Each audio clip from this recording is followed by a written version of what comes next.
প্রত্যয় বাবু কে আছেন? হ্যাঁ আমি, বলুন। আমাদের কাছে খবর এসেছে সুদ্রেখালিতে এই সবের নৌকা নেমেছে, আর সেই নৌকায় আপনারা কদিন আগে যার কথা বলেছিলেন তাকেও নাকি দেখা গেছে। তার সঙ্গে আরও কয়েকজন মিলে আপনারা যে বাক্সর কথা বলেছিলেন সেরকম বাক্স নিয়ে নেমেছে। আমাদের পুলিশ ওদের পেছনে আছে, নজর রাখছে। আপনারা যাবেন নাকি? সে কি, কোর্টের ওই গুন্ডা মতো লোকটা এখানেও আছে? ফ্র্যাটি, ওরাও মাথার মতো বাক্স নিয়ে পদ্রিকালি থেকে সজ্জিকালি গেছে। তার মানে ওদেরকে ধরতে পারলেই আমরা জানতে পেরে যাবো জুনি কোথায়। আমি বলেছিলাম এই দুটো কেসের মধ্যে কোথাও একটা কোইন্সিডেন্স আছে। দেখি তো। নিন চলুন, আর দেরি করা যাবে না, আমাদের গাড়ি আছে কাছেই। এক মিনিট।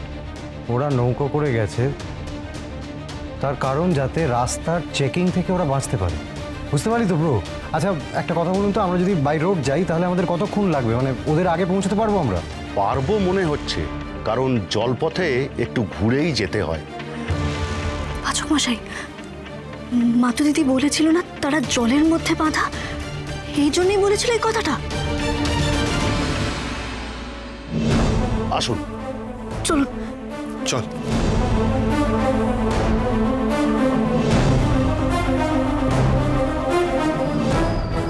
তাড়াতাড়ি কর।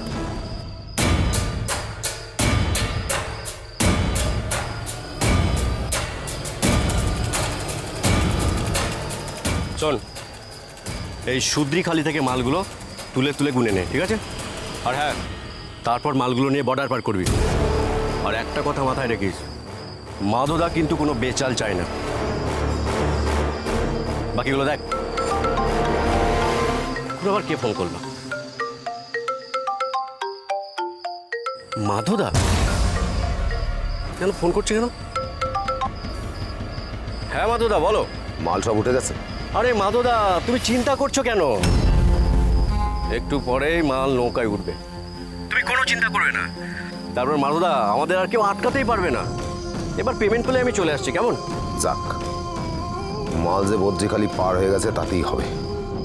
এবার বর্ডার পার করলেই সব কাজ শেষ। আর শোন, তুই এখন গ্রামে ফিরবি না, আর ফিরলেও গা ঢাকা দিয়ে থাকবি। সে কি, কেন? আরে এদিকে অবস্থা খুব খারাপ। ঠিক আছে মাধবদা। মাল পাঠাচ্ছিস, টাকা নিবি না?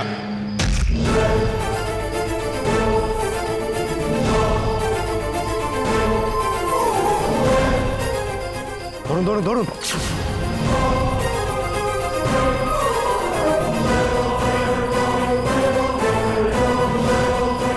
বাইরে পাচার করছিস? হ্যাঁ, ভেবেছিলি কোর্ট থেকে পালিয়ে বেঁচে যাবি।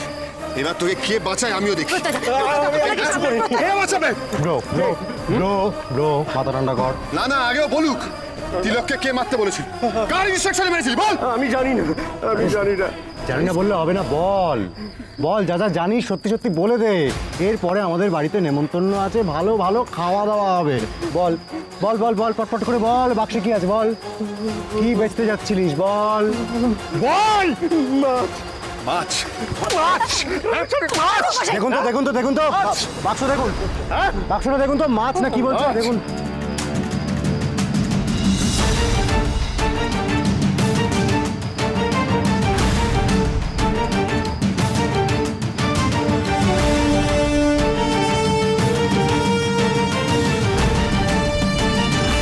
আরে এই মাছই তো।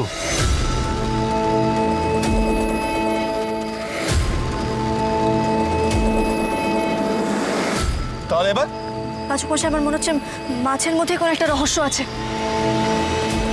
মাছে আবার কি রহস্য ঠিক বুঝতে পারছি না তো। কথা প্লিজ, ওভার থিঙ্কিং করাটা বন্ধ করো। দাঁড়া তোরা 1 মিনিট। তুই কি কিছু ডাউট করছিস? পাচক মশাই, মাধবদাও তো মাছ নিয়ে যাচ্ছিল, আর এই লোকটাও মাছ নিয়ে যাচ্ছে। তার মানে তুই বলছিস এই মাছের সঙ্গে ক্রাইমের কোনো রিলেশন আছে? আমার তাই মনে হচ্ছে পাচক মশাই। কিন্তু সেটা কি কথা? সেটাই তো বুঝতে পারছি না ছোটকা। আর মাতু দিদিও তো বলেছিল দাদায় চোখের ধাঁধা, তারা জলের মধ্যে বাঁধা, তাদের খুঁজছি হয়ে হন্যে জলের রানীর পেটে কন্যে। ধাঁধায় চোখের ধাঁধা, তারা জলের মধ্যে বাঁধা, খুঁজছি তাদের হয়ে হন্যে জলের রানীর পেটে কন্যে তারা মাটির নিচেই থাক, একদিন হবে চিচিং ফাঁক। পাচক মশাই, জলের রানীর পেটে কন্যে? জলের রানী মানে জলের রানী যদি মাছ হয়ে থাকে, আর কন্যে কন্যে মানে মূর্তি নয় তো?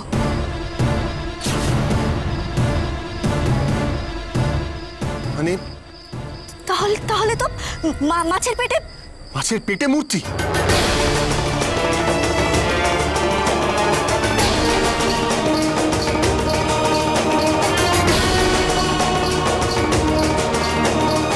দিন দেখি।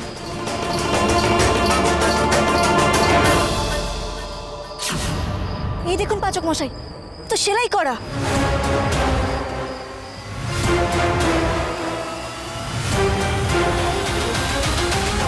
মাছের পেটে সেলাই করা?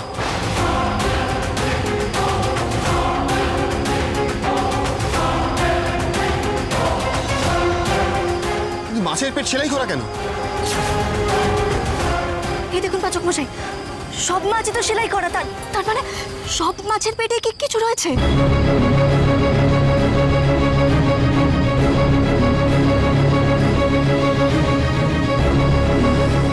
আয় দেখছি।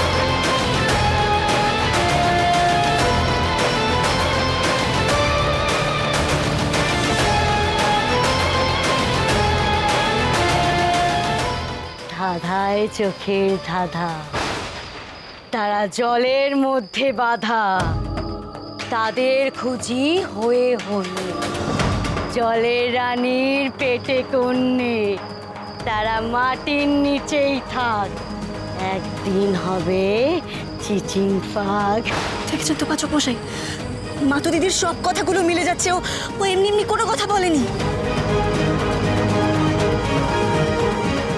আনবিলিভেবল, মাছের পেটে করে মূর্তি পাচার করছিল এরা। কি সাংঘাতিক! তার মানে জুনি এসবেরই কিছু জেনে ফেলেছিল। তাই তো মনে হচ্ছে। তার মানে মন্দিরের গা থেকে ভাস্কর্য ভেঙে মাছের পেটের মধ্যে দিয়ে বেআইনিভাবে চালান করছে ওরা।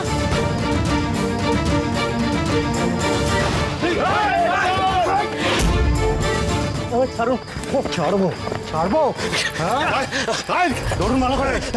আমি কিচ্ছু করিনি। কি ভেবেছিলিস? হ্যাঁ, কি ভেবেছিলিস পালিয়ে যাবি? তোকে বললাম না খাতিরদারি বাকি আছে, অনেক আড্ডা দেবো, বললাম না? লজ্জা করে না?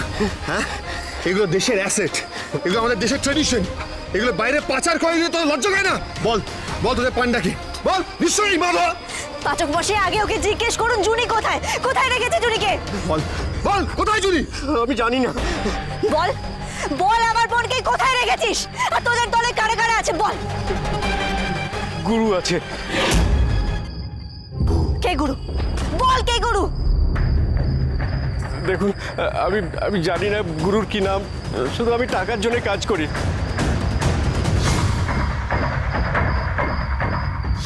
ব্যাস এইটুকু, আর আমি কিছু জানি না। সব মিথ্যে কথা বলছে, সব মিথ্যে কথা।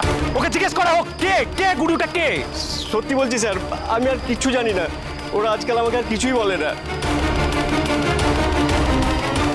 সব সত্যি করে বল, নইলে নইলে যে আঁশবটিতেই মাছ কেটেছিস সেটাতে আজকে তোদের কেটে ফেলবো।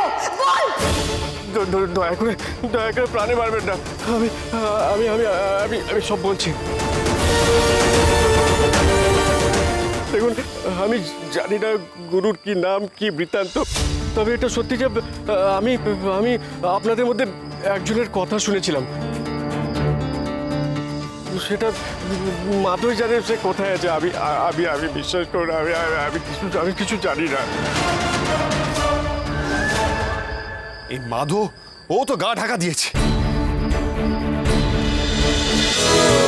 ভালোবাসার